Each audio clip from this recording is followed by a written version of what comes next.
मेरा नाम कैसर सलीम है। मैं स्टडी करता था, मैट्रिक का स्टूडेंट हूँ। अभी मैं फ़िलहाल घर ही हूँ।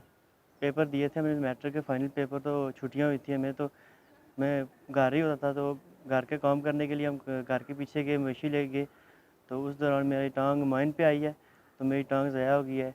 तो माइन जो होता है वो काफरून लगाए होते हैं माइन आप बॉर्डर पे, तो पानी की वजह से बह के नीचे हमारी ज़मीन पे आया था। तो उस वक्त मैं बेहोश हो गया था।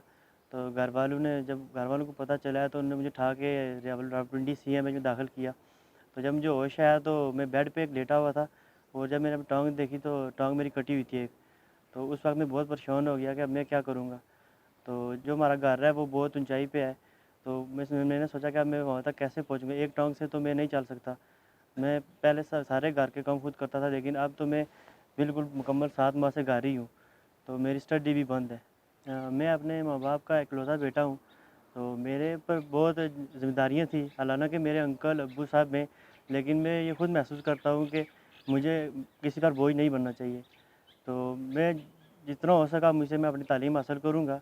मेरे बहुत सारे सपने थे जो अधूरे रह गए हैं, मेरी टाँग की वजह से पूरे नहीं हो सकते, लेकिन मैं जितनी भी कोशिश करूँ वो कम है, लेकिन मैं अपनी तालीम ज़रूर हासिल करूँगा जहाँ तक हो सके। और मैं किसी पे बोझ नहीं बनना चाहता, खुद जो कर सकता हूँ वो करूँगा। मेरा नाम अज़हरुल इस्लाम है। हम 47 से जब डिवीज़न हुई थी इंडिया और पाकिस्तान की, उस वक्त से इधर ही रहते हैं। ये इसकी कोई टाइमिंग नहीं है, जब उन्हें जी चाहता है इंडिया वाले फायर शुरू कर देते हैं। कभी 1 घंटा, कभी पूरा दिन, आधी रात, जब भी जी चाहता है फायरिंग होती रहती है। ये मेरे भाई पहले मेरी इधर जो साथ दुकान है, इस दुकान पर खड़े थे। तकरीबन 12:30 का टाइम था। इन्होंने मेरी दुकान से सिगरेट ली और फिर ये नीचे घर में आ गए। मैं जो ही घर पर, हमारा घर थोड़ा ऊपर है, 5 मिनट का फासला है। तो मैं घर पर जो ही खड़ा था तो पहला जो फायर किया उन्होंने वो इधर हमारी ये बेसू का बाड़ा था उसकी छत पे लगा। दूसरा फायर साथ ही ये रेत है, जो रेत का एरिया थी, इनके ऊपर लगा। तीसरा फायर जब इधर लगा तो मैं ऊपर अपने दरवाजे में खड़ा था, ऊपर है हमारा घर। तो यहाँ जब गोला लगा ना, तो 2-3 मिनट बाद रोने की आवाज़ आई। 10 मिनट बाद मैं ऊपर से नीचे आ गया तो ये अंदर दरवाजे में खड़े थे। वहाँ इनको ज़ख्मी थे, एक शल इधर लगा हुआ था, ये जगह सारी इनकी डैमेज थी, और ये टांग इधर से कटी हुई थी। तो ये जब भी फायर होता है हमारा कोई ना कोई इधर शहीद हो जाता है। हमारे इस पूरे गांव में तकरीबन सारे घर डैमेज हैं, और हर घर तकरीबन इस इफ़ेक्टिव है इससे, फायरिंग की वजह से। तो बच्चे हमारे स्कूल नहीं जा सकते जब फायर होता है, माल मवेशी अंदर रहते हैं, कारोबार बंद हो जाता है। एम्बुलेंस इधर एक एम्बुलेंस है सिर्फ, इस पूरे हमारा जो यूनियन कौंसल बटल है, बटल मंडोल में सिर्फ एक एम्बुलेंस है, वो भी बार वक्त मैसर नहीं होती है। तो जब फायर हो जाए तो फिर वो आ जा भी नहीं सकती है। फ़र्स्ट एड यही यहाँ आर्मी वालों का है, तो वहाँ जाकर फ़र्स्ट एड जो भी होती है वो करते हैं। उसके बाद रेफ़र कर देते हैं या DH क्या कोटली में, या रावलपिंडी या रावला कोट CMH में। जैसे हमने मकबूजा कश्मीर है, इस साइड से जो फायर आता है वो सीधा हमारे घरों पर गिरता है, स्कूलों में, और हमारे कारोबार जो है दुकानें वगैरह उन पर गिरता है। कोई वो टारगेट करके नहीं मारते हैं, बस ऐसे ही फायर करते हैं जिधर मर्जी लगे, चूँकि आगे नुकसान या हमारे घरों पर लगेगा, या स्कूल के बच्चों के छत के ऊपर लगेगा, या माल मवेशी हमारे इंजर्ड होते हैं। जो लोग बॉर्डर पर हैं, हम फ्रंट लाइन का किरदार अदा कर रहे हैं। हमारे इधर रहने से हमारी आर्मी को भी बहुत सपोर्ट है, क्योंकि हमारी पोस्टें पीछे हैं और लोग आगे, आबादी आगे है, और इसलिए आबादी ज़्यादा डैमेज होती है, क्योंकि वो हमारी पोस्टों पर भी फायर करते हैं, वो भी गाँव में गिरते हैं गोले। यहाँ जो भी आदमी ज़ख्मी होता है ना, फर्स्ट एड यहाँ से होती है, लेकिन ब्लड उसका रुकता नहीं है, और रावला कोट जाते हुए यहाँ से कम अज़ कम 3 घंटे लगते हैं। 3 घंटे में उसका ब्लड सारा बह जाता है और ख़त्म हो जाता है, और उसकी डेथ हो जाती है। बड़ा जो प्रॉब्लम है ना वो ये है कि हॉस्पिटल बहुत दूर है, वहाँ तक पहुँचते पहुँचते ब्लड कंट्रोल नहीं होता है, वो चलता रहता है और आदमी की डेथ हो जाती है। ये पिछले 1 साल से कंटिन्यू जो गोलाबारी हो रही है, इंडिया की तरफ से शदीद फायरिंग हो रही है। हम बाहर नहीं निकल सकते हैं, चूँकि कोई भी आदमी जब बाहर निकलता है तो उसको इंडिया वाले गोली मार देते हैं। और हमारी खड़ी फसलें सारी ख़त्म हो गई हैं, उनको बाद में उन्होंने इंडिया वालों ने फायर करके जला दिया है। हमारे तकरीबन 300 घर से ज़्यादा इधर लोग रहते थे, जो तकरीबन सारे ही छोड़ के चले थे। अभी वही रह रहे हैं जो बिल्कुल इंतहाई मजबूरी की हालत में रहे हैं, जिनके पास आगे कोई ठिकाना नहीं है, कोई इनकम सोर्स नहीं है, तो वही रह रहे हैं। अभी जो थोड़े सा फायरिंग रुकती है तो कोई 2, 4, 10 का घर वाले वापस आते हैं, लेकिन जब फिर फायरिंग होती है वो फिर माइग्रेट हो जाते हैं। मेरा नाम इफ़रान ज़ीर है।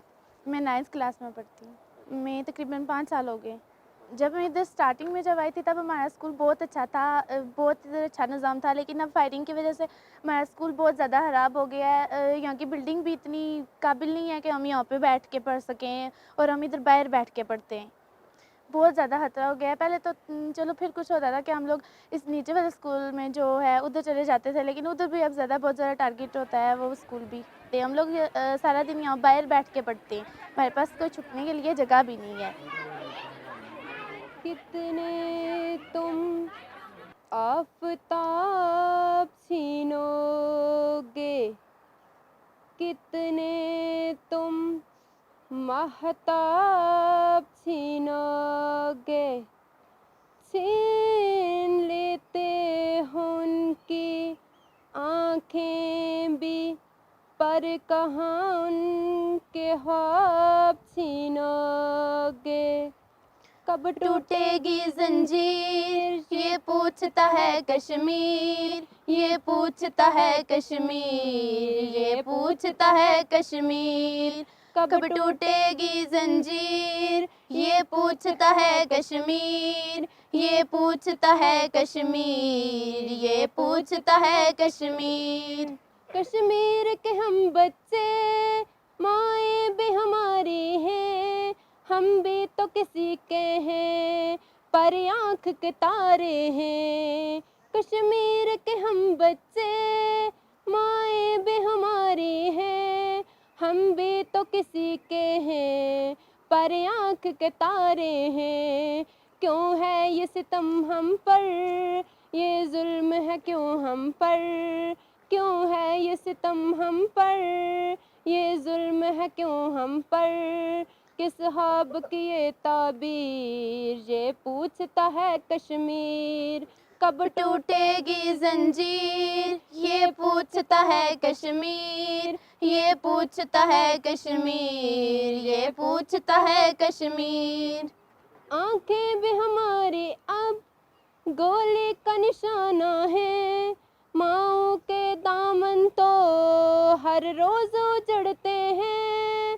آنکھیں بھی ہماری اب گولی کا نشانہ ہے، ماؤں کے دامن تو ہر روز اجڑتے ہیں. جو گولی بھی آتی ہے وہ موت ہلاتی ہے، جو گولی بھی آتی ہے وہ موت ہلاتی ہے. کیا ہو ہم سے تقسیم یہ پوچھتا ہے کشمیر. کب ٹوٹے گی زنجیر یہ پوچھتا ہے کشمیر، یہ پوچھتا ہے کشمیر، یہ پوچھتا ہے کشمیر. کس کالج جائیں ہم، کیوں ہون نہائے ہم، لاشوں کی صورت میں پھر گھر کو آئے ہم. کس کالج جائیں ہم، کیوں ہون نہائے ہم، لاشوں کی صورت میں پھر گھر کو آئے ہم. یہ پھولوں کی وادی ہے کیوں ہون نہائی ہے، یہ پھولوں کی وادی ہے کیوں ہون نہائی ہے. کس ظلم کی یہ جاگیر یہ پوچھتا ہے کشمیر. کب ٹوٹے گی زنجیر یہ پوچھتا ہے کشمیر، یہ پوچھتا ہے کشمیر، یہ پوچھتا ہے کشمیر.